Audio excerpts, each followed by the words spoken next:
अस्सलाम वालेकुम जी, ਕੀ ਹਾਲ ਚਾਲ ਨੇ? ਠੀਕ ਠਾਕ, ਉਮੀਦ ਕਰਨਾ ਸਭ ਖੈਰ ਖੈਰੀਅਤ ਨਾਲ ਹੋਣਗੇ। ਅੱਛਾ, ਜਿਸ ਤਰ੍ਹਾਂ ਕਿ ਤੁਹਾਨੂੰ ਦੱਸਿਆ ਸੀ ਕਿ ਅਸੀਂ ਨੈਕਸਟ ਵਲੌਗ ਜਿਹੜਾ ਉਹ ਤੁਹਾਨੂੰ ਦੱਸਾਂਗੇ ਸਾਨੂੰ ਸ਼ੈਡ ਬਣਾਉਣ 'ਚ ਕੀ ਕਾਸਟ ਆਈ ਹੈ। ਇਹ ਵੇਖੋ ਬਾਬਾ ਜੀ, ਇਧਰੋਂ ਆਣਾ ਮਨਾ ਸੀ। ਉਹ ਸ਼ੈਡ ਕਿੱਥੋਂ ਆਏ ਹੋ? ਨਾਂਗਰਿਆਂ ਤੋਂ। ਤੇ ਰੋਡ ਤੋਂ ਆਓ, ਇੱਥੋਂ ਸ਼ੈਡ ਤੇ ਇੱਥੋਂ ਨਹੀਂ ਲੰਘਣਾ। ਟੋਪੀਆਂ ਦੇਣੀਆਂ ਕਿਸੇ ਬੰਦੇ ਨੂੰ ਤੇ ਉਹ ਟੁੱਟਿਆ ਕੋਈ ਨਹੀਂ, ਫਿਰ ਮੈਂ ਇਹਨੂੰ ਆ ਗਿਆ। ਚਲੋ ਠੀਕ ਹੈ।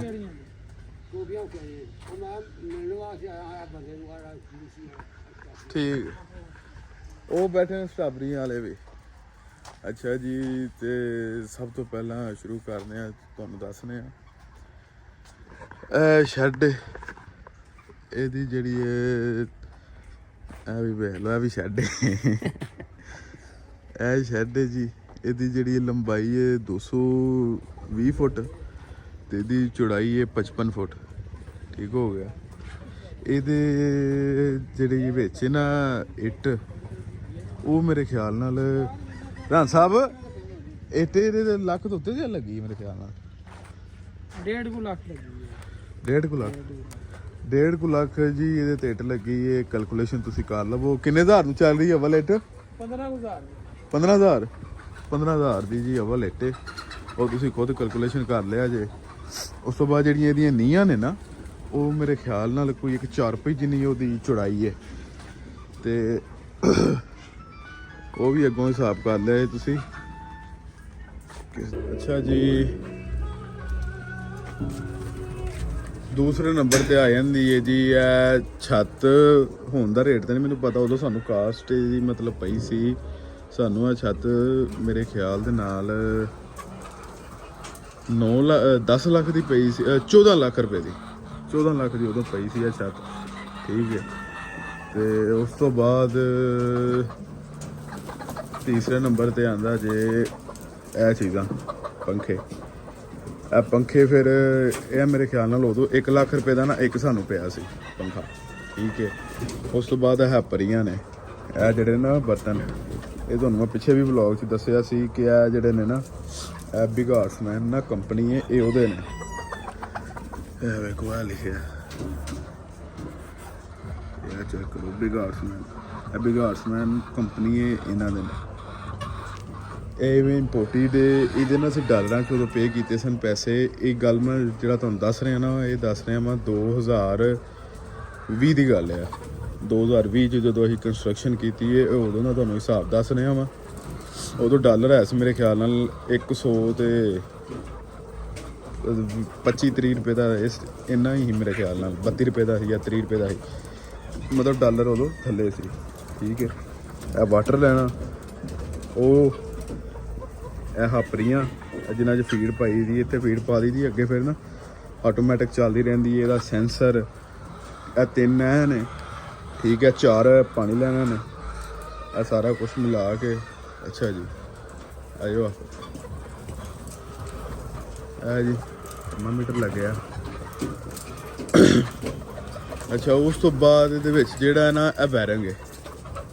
ਇਹ ਜਿੱਥੇ ਮਤਲਬ ਬਲਬ ਵਗੈਰਾ ਲੱਗੇ ਨੇ, ਤੁਹਾਡੇ ਸਾਹਮਣੇ ਵਿੱਚ ਇਹ ਵਾਇਰਿੰਗ ਹੈ ਜਿਹੜੀ, ਇਹ ਵੀ ਤੁਹਾਨੂੰ ਕਾਸਟ ਕਰੇਗੀ ਕੋਈ 4-5 ਲੱਖ ਲੱਗ ਹੀ ਜਾਣਾ ਸ਼ੈਡ ਤੇ। ਫਿਰ ਹੋਰ ਵੀ ਮਾਮਲਾਤ ਨੇ, ਬਲਬ ਬੁਰਾ ਪਰਾਂ। ਫਿਰ ਉਸ ਤੋਂ ਬਾਅਦ ਜੀ ਉੱਤੇ ਇੱਕ ਟੈਂਕੀ ਹੈ ਪਾਣੀ ਦੀ 600 ਲੀਟਰ ਦੀ, ਉਹ ਵੀ ਮੈਂ ਤੁਹਾਨੂੰ ਦਿਖਾਣਾ। ਇਹ ਵੇਖੋ, ਇਹ ਸਿਸਟਮ ਇਹਨਾਂ ਦਾ ਹੈ ਜਿਹੜੀ ਨਾ, ਕਿਉਂਕਿ ਜਦੋਂ ਵੇਖੋ ਚੂਜ਼ਾ ਛੋਟਾ ਹੁੰਦਾ, ਬੱਚਾ ਹੁੰਦਾ, ਉਦੋਂ ਇਹਨੂੰ ਥੱਲੇ ਕਰ ਲੈਣਾ ਸੀ। ਠੀਕ ਹੈ। ਇਹਨੂੰ ਮਤਲਬ ਹੁਣ ਵੇਖੋ ਨਾ, ਇਹ ਤਾਂ ਹੁਣ ਵੱਡੀ ਹੈ, ਜਿਵੇਂ ਜਿਵੇਂ ਵੱਡੀ ਹੋ ਜਾਂਦੀ ਮੁਰਗੀ ਉਵੇਂ ਮੈਨੂੰ ਉੱਤੇ ਕਰ ਲਈ ਤਾਂ ਫੀਡ ਖਾ ਲੈਂਦੀ ਹੈ। ਤੇ ਜਦੋਂ ਬੱਚਾ ਹੁੰਦਾ ਉਦੋਂ ਇਹਨੇ ਸਾਰੀ ਗੱਲ ਥੱਲੇ ਹੋਣਾ, ਇੱਥੇ ਜ਼ਮੀਨ ਤੇ ਨਾਲ ਲੱਗਿਆ ਹੋਣਾ। ਫਿਰ ਉਦੋਂ ਇਹਨੂੰ ਇਹਦੇ ਨਾਲ ਘੁਮਾ ਕੇ ਨਾ ਨੀਚੇ ਕਰ ਲਈਦੀਆਂ ਨੇ। ਉਹ ਪਾਣੀ ਵਾਲੀ ਹੈ। ਫਿਰ ਉਸ ਤੋਂ ਬਾਅਦ ਉਹ ਵੇਖੋ ਉੱਧਰ ਫੀਡ ਵਾਲੀ ਹੈ, ਫਿਰ ਉਹਦੇ ਨਾਲ ਪਾਣੀ ਵਾਲੀ ਹੈ। ਠੀਕ ਹੈ। ਇਹ ਜੀ ਟੈਂਪਰੇਚਰ ਲੱਗਾ ਹੋਇਆ, ਇਹ ਤੁਹਾਨੂੰ ਲੱਭ ਜਾਣਾ 300-400 ਦਾ। ਕਿੰਨੇ ਦਾ? 500 ਦਾ, ਇੰਨੇ ਦਾ। ਇਹ ਜੀ ਪਾਣੀ ਦੀ ਵਾਇਰਿੰਗ ਹੈ। ਠੀਕ ਹੈ। ਇਹ ਪਾਣੀ ਆ ਰਿਹਾ, ਜਿਹੜੇ ਪਾਣੀ ਲੈਣਾ ਨੇ ਉਹਨਾਂ 'ਚ। ਠੀਕ ਹੈ। ਉਸ ਤੋਂ ਬਾਅਦ ਇਹਦਾ ਤੁਹਾਨੂੰ ਸਿਸਟਮ ਦਿਖਾਉਂਦੇ ਆ। ਇਹ ਥੱਲੋਂ ਪ੍ਰੈਸ਼ਰ ਵਧਾਉਣਾ ਹੁੰਦਾ ਹੈ ਨਾ, ਇਹਨੂੰ ਘੁਮਾਈਏ ਨਾ, ਵੇਖੋ ਪ੍ਰੈਸ਼ਰ ਵੱਧਦਾ ਇਹਦੇ ਨਾਲ, ਕਿਉਂਕਿ ਜਦੋਂ ਚੂਜ਼ਾ ਹੁੰਦਾ ਨਾ ਛੋਟਾ ਬੱਚਾ, ਉਦੋਂ ਪ੍ਰੈਸ਼ਰ ਘਟਾ ਦਈਦਾ, ਉਹ ਕਤਰਾ ਕਤਰਾ ਪਾਣੀ ਆਉਂਦਾ। ਹੁਣ ਤੁਸੀਂ ਚੈੱਕ ਕਰੋ ਕਿੰਨਾ, ਇਹ ਸਪੀਡ ਨਾਲ ਆ ਰਿਹਾ ਉਦੋਂ ਇੰਜ ਨਹੀਂ ਆਉਂਦਾ, ਉਦੋਂ ਇਹ ਬਿਲਕੁਲ ਥੋੜਾ ਜਿਹਾ ਆਉਂਦਾ ਕਿ ਜਿੰਨਾ ਕੁ ਉਹਨੂੰ ਮਤਲਬ ਜਿੰਨੀ ਕੁ ਉਹਦੇ 'ਚ ਪਾਵਰ ਹੁੰਦੀ ਹੈ, ਤਾਕਤ ਹੁੰਦੀ ਹੈ, ਉਹ ਦਬਾ ਲੈ ਇਹਨੂੰ ਤੇ ਉੱਤੇ ਚਲਾ ਜੇ ਆ ਜਿਹੜਾ ਹੁੰਦਾ ਨਾ। ਅੱਛਾ ਕਈ ਬੰਦੇ ਕਹਿੰਦੇ ਨੇ ਜੀ ਇਹਨਾਂ ਨੂੰ ਪਤਾ ਕਿਵੇਂ ਚੱਲਦਾ, ਪਹਿਲੇ ਦਿਨ ਦੇ ਚੂਜ਼ੇ ਨੂੰ ਕਿੱਥੋਂ ਪਾਣੀ ਆਉਣਾ ਹੈ, ਉਹ ਪਤਾ ਨਹੀਂ ਚੱਲਦਾ। ਵੇਖੋ ਇਹ ਨਾ ਚਮਕੀਲਾ ਹੈ, ਇਹ ਸਿਲਵਰ ਦਾ, ਸਿਲਵਰ ਹੈ ਮੇਰੇ ਖਿਆਲ ਨਾਲ, ਲੋਹਾ ਲੋਹਾ ਨਿੱਪਲ ਹੈ ਨਿੱਪਲ। ਠੀਕ ਹੈ। ਉਹ ਜਦੋਂ ਇਹਨੂੰ ਬੱਚਾ ਛੇੜਦਾ ਨਾ, ਚਮਕਦਾ ਨਾ, ਲਾਈਟ ਪੈਂਦੀ ਹੈ ਤੇ ਉਹ ਵੇਖਦਾ ਕਿ ਆ ਕੀ ਚੀਜ਼, ਉਹ ਇਹਨੂੰ ਛੇੜਦਾ ਫਿਰ ਤੇ ਇਹਦੇ ਵਿੱਚੋਂ ਨਾ ਪਾਣੀ ਆਉਂਦਾ ਤੇ ਫਿਰ ਉਹਨੂੰ ਮਤਲਬ ਪਤਾ ਚੱਲ ਜਾਂਦਾ ਕਿ ਭਾਈ ਇਹ ਪਾਣੀ ਵਾਲਾ ਸਿਸਟਮ ਹੈ। ਠੀਕ ਹੈ। ਉਸ ਤੋਂ ਬਾਅਦ ਅੱਗੇ ਤੁਹਾਨੂੰ ਜੀ ਫੀਡ ਸੈਂਸਰ ਦਿਖਾਉਂਦੇ ਆ, ਪੈਨਲ ਉਹ ਵਾਲਾ ਦਿਖਾਉਂਦੇ ਆ, ਪਿੱਛੇ ਪੈਡ ਲੱਗੇ ਨੇ ਉਹ ਵੀ ਤੁਹਾਨੂੰ ਵਿਜ਼ਿਟ ਕਰਾਉਂਦੇ ਆ ਟੋਟਲ। ਇਹ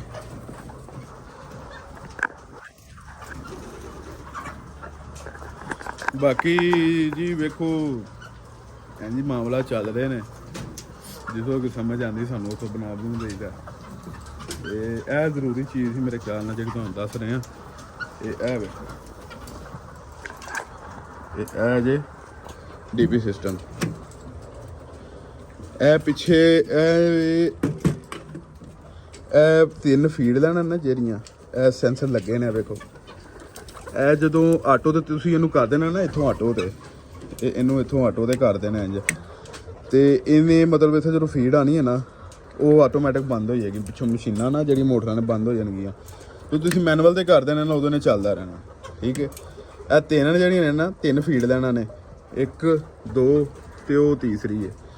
ਇਹ 3 ਬਟਨ ਨੇ ਉਹਨਾਂ ਦੇ। ਠੀਕ ਹੈ। ਇਹ ਜਿਹੜੀ ਪਿਛਲੀ ਹੈ ਨਾ ਮੋਟਰ ਹੈ ਆਟੋ ਮੈਨੂਅਲ, ਇਹ ਚੌਥਾ ਜਿਹੜਾ ਬਟਨ ਹੈ, ਇਹ ਪਿੱਛੇ ਪੈਡ ਨੇ, ਤੁਹਾਨੂੰ ਨਜ਼ਰ ਆ ਰਿਹਾ ਹੋਏਗਾ, ਪੈਡ ਲੱਗੇ ਨੇ। ਇਹ ਗਰਮੀਆਂ 'ਚ ਕੰਮ ਦੇ ਹੁੰਦੇ ਨੇ। ਇਹਨਾਂ ਨੂੰ ਅਸੀਂ ਜਦੋਂ ਇਹ ਯੂਜ਼ ਇਹਨਾਂ ਦਾ ਇਹ ਹੁੰਦਾ, ਪਿੱਛੇ ਮੋਟਰ ਲੱਗੀ ਉਹ ਨਾ ਇਹਨਾਂ ਉੱਤੇ ਪਾਣੀ ਸੁੱਟਦੀ ਹੈ, ਉਦੋਂ ਇਹਨੂੰ ਚਲਾਈਦਾ, ਉਦੋਂ ਆਟੋ ਤੇ ਰੱਖ ਕੇ ਚਲਾਉਣੀ ਹੈ। ਮਤਲਬ ਟੈਂਪਰੇਚਰ ਜਦੋਂ ਅੰਦਰ ਪੂਰਾ ਹੋਈਏ ਤੇ ਮੋਟਰ ਪਿੱਛੋਂ ਬੰਦ ਹੋ ਜਾਂਦੀ ਹੈ। ਜਦੋਂ ਅੰਦਰ ਦਾ ਟੈਂਪਰੇਚਰ ਜਿੰਨਾ ਤੁਹਾਨੂੰ ਚਾਹੀਦਾ ਪੂਰਾ ਹੋਈਏ, ਮੋਟਰ ਬੰਦ ਹੋ ਜਾਂਦੀ ਹੈ। ਤੇ ਮੈਨੂਅਲ ਦੇ ਵਿੱਚ ਮੈਨੂਅਲ ਰੱਖੋਗੇ ਤਾਂ ਚੱਲਦੀ ਰਹੇਗੀ, ਟੈਂਪਰੇਚਰ ਪੂਰਾ ਵੀ ਹੋ ਗਿਆ ਤੇ ਨਿਜ਼ਾਮ ਚੱਲਦਾ ਰਹਿੰਦਾ।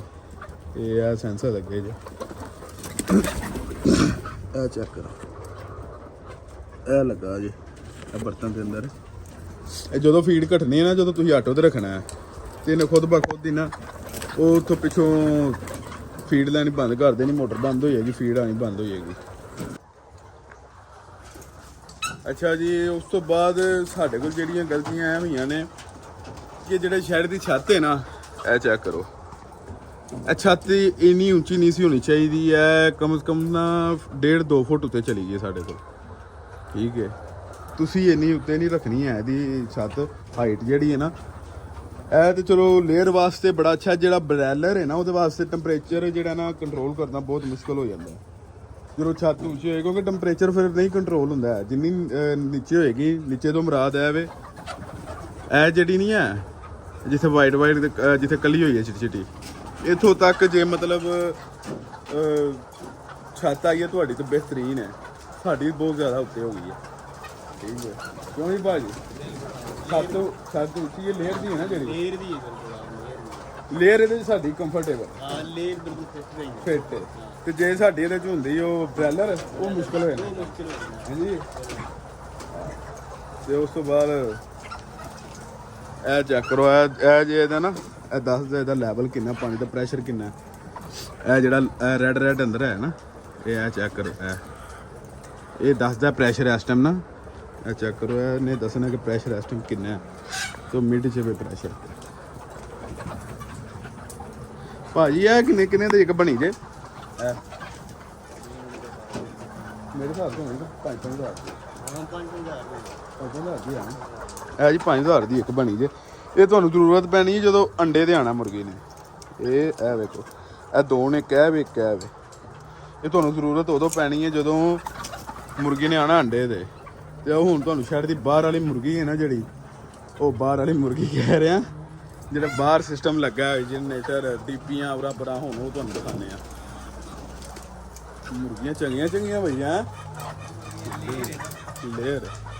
ਇਹ ਰਾਤ ਨੂੰ ਇੱਥੇ ਚੜ੍ਹ ਕੇ ਬਹਿੰਦੀ, ਉਹ ਵੀ ਤੁਹਾਨੂੰ ਵਿਖਾਵਾਂਗੇ ਵੀਡੀਓ। ਇਹ ਛੱਤਾਂ ਦੇ ਉੱਤੇ, ਇੱਥੇ ਪਿੱਲਰ ਗਾਰਡਰਾਂ ਦੇ। ਅੱਛਾ ਉਸ ਤੋਂ ਬਾਅਦ ਨਾ ਅਸੀਂ 3 ਦਰਵਾਜ਼ੇ ਲਵਾਏ ਨੇ, ਕਹਿ ਵੇ ਇੱਕ ਦਰਮਿਆਨ 'ਚ ਤੇ ਇੱਕ ਐਂਡ ਤੇ ਵੀ ਵੱਡਾ।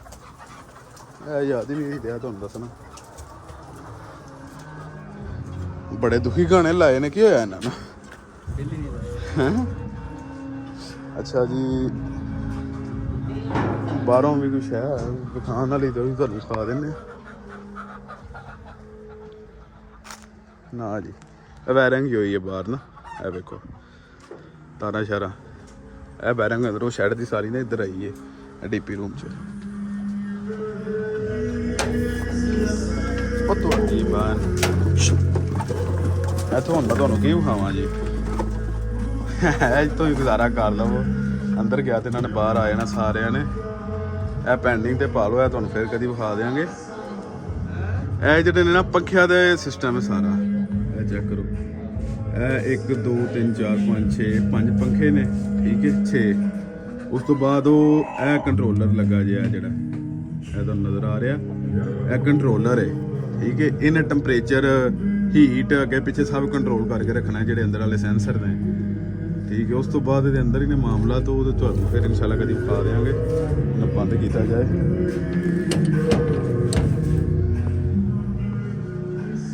ਰਾਸ਼ਦ ਇਹਨੂੰ ਕੀ ਹੈ? ਲੰਗੜੀ ਹੈ। ਤੂੰ ਅੰਦਰ ਕੀ ਕਰਦਾ? ਮੁੰਡੇ ਉਧਰ ਕੰਮ ਸ਼ਮ ਕਰਦੇ ਨੇ ਤੇ ਅੰਦਰ ਫੀਡ ਰੂਮ ਹੀ ਹੈ ਬਸ, ਹੋਰ ਕੋਈ ਨਹੀਂ ਹੈ। ਇਹ ਜੀ ਜਨਰੇਟਰ, ਠੀਕ ਹੈ, ਇਹ ਜਨਰੇਟਰ ਹੈ, ਠੀਕ ਹੈ।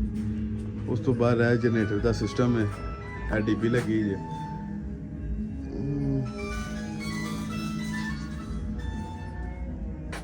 ਇਹ ਵੇ ਜੀ ਬਿਜਲੀ ਚੱਲ ਰਹੀ ਹੈ। ਇਹ ਜਨਰੇਟਰ ਜਦੋਂ ਚਲਾਉਣਾ ਤੁਸੀਂ ਇਹਨੂੰ ਇੰਜ ਆਫ ਕਰਨਾ ਤੇ ਇਹਨੂੰ ਇੱਥੇ ਕਰਨਾ, ਇਹਨੂੰ ਉੱਪਰ ਕਰ ਦੇਣਾ, ਜਨਰੇਟਰ ਚੱਲ ਜਾਏਗਾ, ਬਿਜਲੀ ਚਲਾ ਰਹੀ ਹੈ। ਇਹ ਦੂਸਰਾ ਜਨਰੇਟਰ ਜੇ ਤੁਸੀਂ ਰੱਖਿਆ ਤੇ ਉਹਦੇ ਵਾਸਤੇ ਵੀ, ਠੀਕ ਹੈ। ਉਸ ਤੋਂ ਬਾਅਦ ਇਹ ਵੇ ਬਿਜਲੀ ਜੇ ਬੰਦ ਕਰਨੀ ਹੋਏ ਨਾ ਤੁਸੀਂ, ਮੇਨ ਇੱਥੇ ਆ ਰਹੀਆਂ ਨੇ ਨਾ ਤਾਰਾਂ ਲਾਈਟ ਦੀਆਂ, ਇੱਥੋਂ ਬੰਦ ਕਰ ਦਿਓਗੇ ਤਾਂ ਪੂਰੇ ਸ਼ੈਡ ਦੀ ਜਿਹੜੀ ਲਾਈਟ ਹੈ ਉਹ ਬੰਦ ਹੋ ਜਾਏਗੀ, ਠੀਕ ਹੈ। ਉਹ ਪਤਾ ਨਹੀਂ ਕੀ ਲੱਗਾ। ਤੇ ਇਹ ਛੋਟਾ ਜਿਹਾ ਰੂਮ ਹੈ ਜੀ। ਉਸ ਤੋਂ ਬਾਅਦ ਇਹ ਫੀਡ ਰੂਮ ਹੈ, ਇਹਦੇ ਅੰਦਰ ਫੀਡ ਅੰਡਾ ਸਟਾਕ ਕੀਤਾ ਤੇ ਬਾਕੀ ਤੁਹਾਨੂੰ ਦਿਖਾਉਂਦਾ ਹੁਣ। ਟਰਾਂਸਫਾਰਮਰ ਲਵਾਇਆ ਸੀ, ਉਦੋਂ ਸਾਡਾ ਖਰਚਾ ਵੀ ਪਿਆ ਸੀ ਤਕਰੀਬਨ 14-15 ਲੱਖ ਰੁਪਇਆ, 13 ਲੱਖ ਰੁਪਇਆ ਮੇਰੇ ਖਿਆਲ ਨਾਲ, 13 ਤੋਂ 14 ਇੰਨਾ ਮੇਰੇ ਰੇਂਜ 'ਚ ਨਹੀਂ ਆਏ ਕਨਫਰਮ। ਇਹ ਜੀ ਟੈਂਕੀ ਹੈ ਉੱਤੇ 600 ਲੀਟਰ ਦੀ ਹੈ, ਠੀਕ ਹੈ। ਇਹ ਜੀ ਮੋਟਰ ਪੰਪ ਲੱਗਾ ਜੀ। ਇਹ ਅਸੀਂ ਆਪਣੀ ਮਤਲਬ ਲਾਈਨ 5 ਦਾ ਟਰਾਂਸਫਾਰਮਰ ਜੇ 1 ਮੀਟਰ ਜੇ ਕਮਰਸ਼ਲ। ਉਸ ਤੋਂ ਬਾਅਦ ਤੁਹਾਨੂੰ ਦਿਖਾਣਾ ਵਾ ਇੱਕ ਇਹ ਲੱਗਾ ਜੇ, ਇੱਕ 2 ਉਹ ਤੀਸਰਾ ਲੱਗਾ, ਇਹ 3 ਮਤਲਬ ਜਿਹੜੇ ਨੇ ਨਾ ਉਹ ਖੰਭੇ ਲੱਗੇ ਨੇ ਇਹਦੇ ਤੇ। ਇਹ ਵੱਡਾ ਮੇਨ ਦਰਵਾਜ਼ਾ, ਇਹ ਜੀ ਸਿਸਟਮ ਜਿਹੜਾ ਤੁਹਾਨੂੰ ਵਿਖਾਇਆ ਪਾਣੀ ਵਾਲਾ ਪਿੱਛੇ, ਇਹ ਵੇਖੋ ਇੱਥੋਂ ਪਾਣੀ ਆਉਂਦਾ, ਹੁਣ ਕਵਰ ਕੀਤੇ ਨੇ, ਹਵਾ ਜਾਂਦੀ ਅੰਦਰ, ਇੱਥੇ ਡਿੱਗਦਾ ਪਾਣੀ, ਜਿਵੇਂ ਕੂਲਰ ਦਾ ਸਿਸਟਮ ਨਹੀਂ ਹੁੰਦਾ, ਰਿਸਰਕਲ ਹੁੰਦਾ ਪਾਣੀ ਦੁਬਾਰਾ, ਇੱਥੇ ਪਾਣੀ ਨੀਚੇ ਗਿਰਦਾ। ਫਿਰ ਉਹ ਹੋਦੀ ਬਣੀ ਇੱਥੇ ਲੱਗੀ, ਮੋਟਰ ਖੋਲ ਕੇ ਨਾ ਹੁਣ ਅੰਦਰ ਰੱਖੀ, ਕਿਉਂਕਿ ਤੁਹਾਨੂੰ ਪਤਾ ਸਰਦੀਆਂ ਆ ਗਈਆਂ ਨੇ, ਹੁਣ ਤਾਂ ਜ਼ਰੂਰਤ ਹੀ ਨਹੀਂ ਹੈ। ਇਹ ਲੱਗੀ ਜੇ, ਇਹ ਲੱਗਾ ਜੇ, ਉਹ ਇੱਥੇ ਮੋਟਰ ਲੱਗੀ ਸੀ, ਪਾਣੀ ਉੱਥੋਂ ਗਿਰਦਾ, ਫਿਰ ਇਹਦੇ ਮਤਲਬ ਮੋਟਰ ਜਿਹੜੀ ਫਿਰ ਇਹਦੇ ਉੱਤੇ ਮਤਲਬ ਪਾਣੀ ਪਾਉਂਦੀ ਤੇ ਉਹ ਦੁਬਾਰਾ ਉੱਤੇ ਗਿਰ ਕੇ ਰਿਸਾਈਕਲ ਹੋ ਕੇ ਨਾ ਤੇ ਠੰਡਾ ਹੋ ਜਾਂਦਾ ਪਾਣੀ।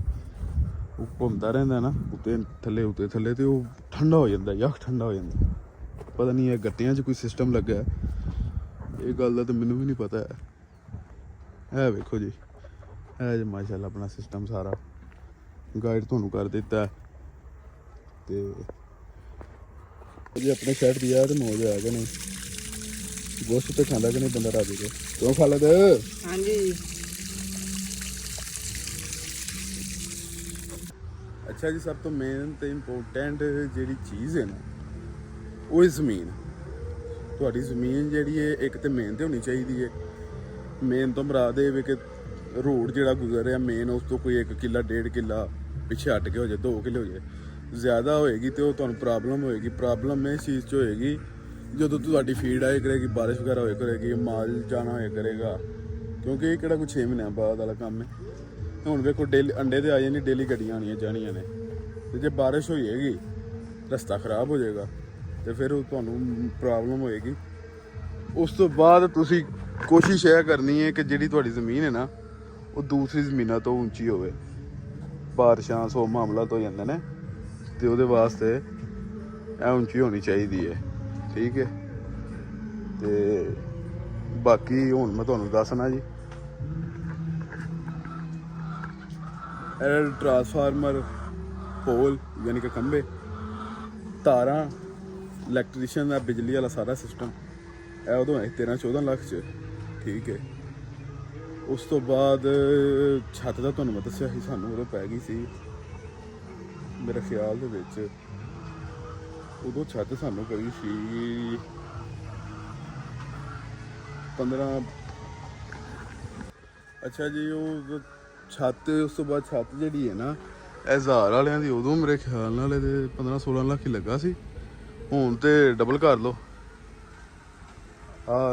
ਡਬਲ ਕਰ ਲਓ, ਤਕਰੀਬਨ ਇੰਨੇ ਕੁ ਦੀ ਹੋਣੀ 15-16 ਲੱਖ ਦੀ। ਮੈਨੂੰ ਨਾ ਸਹੀ ਤਰ੍ਹਾਂ ਯਾਦ ਨਹੀਂ ਹੈ, ਲੇਕਿਨ ਇੰਨੀ ਕੁ ਦੀ ਹੈ, ਤੋਂ ਥੋੜਾ ਘੱਟ ਹੋਣੇ ਨੇ, ਕੋਈ 50-60 ਹਜ਼ਾਰ ਦਾ ਫਰਕ ਹੋਣਾ ਜਾਂ ਜ਼ਿਆਦਾ ਹੋਣਾ 50-60 ਹਜ਼ਾਰ, ਇਸ ਤੋਂ ਜ਼ਿਆਦਾ ਫਰਕ ਨਹੀਂ ਹੈ। ਅੱਛਾ, ਛੱਤ ਤੇ ਤੀਸਰੇ ਨੰਬਰ ਤੇ ਜਿਹੜੇ ਆਉਂਦੇ ਨੇ ਉਹ ਬਰਤਨ ਨੇ, ਉਹ ਵੀ ਮੈਂ ਤੁਹਾਨੂੰ ਦੱਸ ਦਿੱਤੇ ਨੇ, ਠੀਕ ਹੈ। ਫਿਰ ਚੌਥੇ ਨੰਬਰ ਤੇ ਆਉਂਦੇ ਨੇ ਪੰਖੇ, ਪੈਡ ਜਿਹੜੇ ਨੇ ਉਹ ਮੇਰੇ ਖਿਆਲ ਨਾਲ 3-3.5 ਲੱਖ ਦੇ ਮੇਰੇ ਖਿਆਲ ਨਾਲ ਫਿੱਟ ਹੋਏ ਹਨ ਮਜ਼ਦੂਰੀ ਪਾ ਕੇ। ਬਰਤਨਾਂ ਦੀ ਮਜ਼ਦੂਰੀ ਜਿਹੜੀ ਉਹ ਅਸੀਂ ਦਿੱਤੀ 60-70 ਹਜ਼ਾਰ ਰੁਪਇਆ ਨਾ, ਜਿਹੜੇ ਫਿੱਟ ਹੋਏ ਨੇ ਇਹਨਾਂ ਦੀ, ਠੀਕ ਹੈ। ਉਸ ਤੋਂ ਬਾਅਦ ਵਾਇਰਿੰਗ ਕਰਾਈ ਸੀ, ਇਹ ਡੀਪੀਆਂ ਜਿਹੜੀਆਂ ਅੰਦਰ ਤੁਹਾਨੂੰ ਦਿਖਾਈਆਂ ਨੇ ਲੱਗੀਆਂ ਨੇ, ਉਧਰ ਜਨਰੇਟਰ ਉਹ ਜਨਰੇਟਰ ਮੇਰੇ ਖਿਆਲ ਨਾਲ 3-3.5 ਲੱਖ ਰੁਪਏ ਦਾ ਜਨਰੇਟਰ ਹੈ, ਠੀਕ ਹੈ।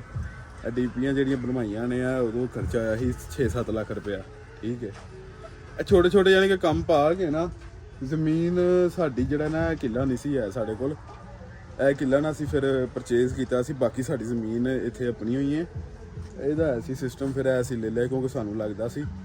ਫਿਰ ਇਹਦੇ ਤੇ 700-800 ਟਰਾਲੀ ਜਿਹੜੀ ਹੈ ਨਾ ਉਹ ਭਰਤੀ ਪਈ ਹੈ ਪਹਿਲੇ ਨੰਬਰ ਤੇ। ਯਾਨੀ ਕਿ ਗੱਲ ਕਰਨ ਦਾ ਮਤਲਬ ਹੈ ਜੇ ਅੱਜ ਤੁਸੀਂ ਬਣਾਉਂਦੇ ਹੋ ਨਾ, ਸਾਰੀ ਕੈਲਕੂਲੇਸ਼ਨ ਕਰਕੇ ਤੁਸੀਂ ਦੇਖ ਲੈਣਾ ਜ਼ਮੀਨ ਦਾ ਰੇਟ ਜਿਹੜਾ ਨਾ ਇਸ ਟਾਈਮ ਜਿੱਥੇ ਇਹ ਸ਼ੈੱਡ ਬਣਿਆ ਉਹ ਤਕਰੀਬਨ 1.5 ਕਰੋੜ ਦੀ ਹੈ ਇਸ ਟਾਈਮ, 1.5 ਕਰੋੜ ਦੀ ਉਹ ਹੈ।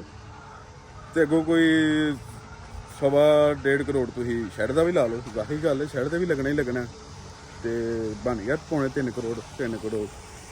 ਇਸ ਵਾਸਤੇ ਮੈਂ ਕਹਿੰਦਾ ਵਾ ਕਿ ਤੁਸੀਂ ਬਜਾਏ ਆਪਣਾ ਬਣਾਉਣ ਤੋਂ ਰੈਂਟ ਤੇ ਲੈ ਲਓ, ਉਹ ਤੁਹਾਡੇ ਵਾਸਤੇ ਬੈਨੀਫਿਟ। ਵੇਖੋ ਤੁਸੀਂ ਰੈਂਟ ਤੇ ਲੈਂਦੇ ਹੋ, ਹੁਣ ਜੇ ਇਹ ਸ਼ੈੱਡ ਇੰਨੇ ਕੁ ਸ਼ੈੱਡ ਰੈਂਟ ਤੇ ਲੱਭ ਜਾਂਦਾ 50-60 ਹਜ਼ਾਰ ਤੇ ਨਾ ਸ਼ੈੱਡ ਲੱਭ ਜਾਂਦਾ, ਠੀਕ ਹੈ। ਹੁਣ ਜੇ ਤੁਸੀਂ ਰੈਂਟ ਤੇ ਲੈਂਦੇ ਉਹਦੇ ਵਿੱਚ ਤੁਹਾਨੂੰ ਫਾਇਦਾ ਇਹ ਹੋਏਗਾ ਜਿਹੜਾ ਤੁਹਾਡਾ 3 ਕਰੋੜ ਹੈ 2 ਕਰੋੜ ਹੈ ਉਹ ਤੁਸੀਂ ਇਨਵੈਸਟ ਕਰੋ, ਮੁਰਗੀ ਪਾਓ ਆਪਣੀ, ਉਹ ਤੋਂ ਪੈਸੇ ਕਮਾਓ, ਠੀਕ ਹੈ। ਬਜਾਏ ਹੁਣ ਮੇਰਾ ਤੁਹਾਨੂੰ ਮਸ਼ਵਰਾ ਬਰਾਦਰਾਨਾ ਮਸ਼ਵਰਾ ਇਹ ਵੇ ਕਿ ਆਪਣਾ ਬਣਾਉਣ ਨਾਲੋਂ ਰੈਂਟ ਤੇ ਲਵੋ, ਜੇ ਤੁਹਾਨੂੰ ਮਜ਼ਾ ਆਉਂਦਾ ਠੀਕ ਹੈ, ਤੁਹਾਨੂੰ ਕੋਈ 4 ਪੈਸੇ ਨਜ਼ਰ ਆਉਂਦੇ ਨੇ ਫਿਰ ਤੁਸੀਂ ਆਪਣਾ ਬਣਾਓ, ਫਿਰ ਉਹ ਸਾਈਡ ਵੱਲ ਜਾਓ। ਉਸ ਤੋਂ ਪਹਿਲਾਂ ਤੁਸੀਂ ਇਹ ਰਿਸਕ ਨਾ ਲਵੋ ਕਿਉਂਕਿ ਇੰਨਾ ਪੈਸਾ ਇਨਵੈਸਟ ਕਰਕੇ ਜੇ ਬੱਚੇ ਹੁਣ ਵੇਖੋ ਨਾ ਅਸੀਂ ਕਰਨੇ ਆ ਪਏ, ਠੀਕ ਹੈ। ਹੁਣ ਬ੍ਰੈਲਰ ਸੀ ਸਾਡਾ, ਸਾਨੂੰ ਨਹੀਂ ਸਮਝ ਆਇਆ ਕੰਮ, ਚਲੋ ਇਹ ਵੀ ਕਿ ਅਸੀਂ ਦੂਸਰਾ ਪਾ ਲਿਆ, ਜੇ ਨਾ ਉਹ ਮਤਲਬ ਚੱਲਦਾ ਬੰਦ ਪਿਆ ਸੀ ਕਿਉਂਕਿ ਇਹ ਡੈਡ ਇਨਵੈਸਟਮੈਂਟ ਹੈ ਤੁਹਾਡੀ, ਇਹ ਪੈਸੇ ਡੈਡ ਹੋ ਗਏ ਨੇ, ਠੀਕ ਹੈ। ਇਹ ਕਿਸੇ ਕੰਮ ਨਹੀਂ ਆਣੇ ਆ ਤੁਹਾਡੇ, ਠੀਕ ਹੈ। ਇਹ ਜ਼ਾਇਆ ਨੇ ਤੂੜੀ ਸਟਾਕ ਕਰ ਲਓ, ਭਰਤੀ ਅੱਜ ਮਿੱਟੀ ਪਈ ਹੈ ਪਟਾ ਲਓ ਅੱਧੇ ਰੇਟ ਤੇ, ਠੀਕ ਹੈ। ਇਹ ਸ਼ੈੱਡ ਇੱਟਾਂ ਪਟਾ ਲਓ, ਹੋਰ ਕੀ ਕਰੋਗੇ, ਕੁਛ ਨਹੀਂ ਕਰ ਸਕਦੇ ਆ ਤੁਸੀਂ, ਆਪਸ਼ਨ ਹੀ ਕੋਈ ਨਹੀਂ ਹੈ। ਕਿਉਂਕਿ ਇਹ ਕਿਹੜਾ ਕੋਈ ਮਕਾਨ ਜਿਹੜਾ ਸੇਲ ਹੋ ਜਾਣਾ ਜਾਂ ਕੋਈ ਸ਼ਹਿਰੀ ਪ੍ਰਾਪਰਟੀ ਜਿਹੜੀ ਸੇਲ ਹੋ ਜਾਣੀ ਹੈ। ਇਸ ਵਾਸਤੇ ਬਜਾਏ ਤੁਸੀਂ ਆਪਣਾ ਬਣਾਉਣ ਤੋਂ ਤੁਸੀਂ ਰੈਂਟ ਤੇ ਲਵੋ, ਠੀਕ ਹੈ। ਅਸੀਂ ਵੀ ਬਸ ਉਦੋਂ ਬਣਾ ਲਿਆ, ਲੇਕਿਨ ਇਹ ਵੇ ਕਿ ਰੈਂਟ ਤੇ ਲੈਣਾ ਚਾਹੀਦਾ ਸੀ। ਤੇ ਬਾਕੀ ਉਮੀਦ ਹੈ ਕਿ ਤੁਹਾਨੂੰ ਸਮਝ ਆ ਗਈ ਹੋਗੀ, ਕੈਲਕੂਲੇਸ਼ਨ ਤੁਸੀਂ ਹੁਣ ਖੁਦ ਕਰ ਲਿਆ ਜੇ ਪੈਸਿਆਂ ਦੀ, ਤੁਹਾਨੂੰ ਮੈਂ ਚੀਜ਼ਾਂ ਦਿਖਾਤੀਆਂ ਨੇ, ਇੰਨੇ ਦੀ ਹੈ, ਇੰਨੇ ਦਾ ਕੰਮ ਹੈ। ਤੇ ਬਾਕੀ ਇਨਸ਼ਾਅੱਲਾ ਮੁਲਾਕਾਤ ਹੁੰਦੀ ਹੈ ਜੀ ਨੈਕਸਟ ਵਲੌਗ ਵਿੱਚ। ਹੁਣ ਇਜਾਜ਼ਤ ਦਿਓ। ਹਾਂ ਸੱਚੀ, ਹੁਣ ਅਗਲਾ ਜਿਹੜਾ ਨੈਕਸਟ ਵਲੌਗ ਹੈ ਉਹ ਤੁਹਾਨੂੰ ਮੈਂ ਮੁਰਗੀ ਦਾ ਬਣਾ ਕੇ ਦੇਣਾ, ਬੱਚੇ ਤੋਂ ਲੈ ਕੇ ਮੁਰਗੀ ਬਣਨ ਤੱਕ ਕਿੰਨੀ ਕਾਸਟ ਆਉਂਦੀ ਹੈ, ਉਹ ਇਨਸ਼ਾਅੱਲਾ ਨੈਕਸਟ ਵਲੌਗ ਵਿੱਚ ਤੁਹਾਨੂੰ ਦੱਸਨੇ ਆ। ਤੇ ਬਾਕੀ ਠੀਕ ਹੈ ਸਰ, ਇਜਾਜ਼ਤ ਦਿਓ, ਆਪਣਾ ਖਿਆਲ ਰੱਖਿਆ ਜੇ। ਅੱਲਾ ਹਾਫਿਜ਼।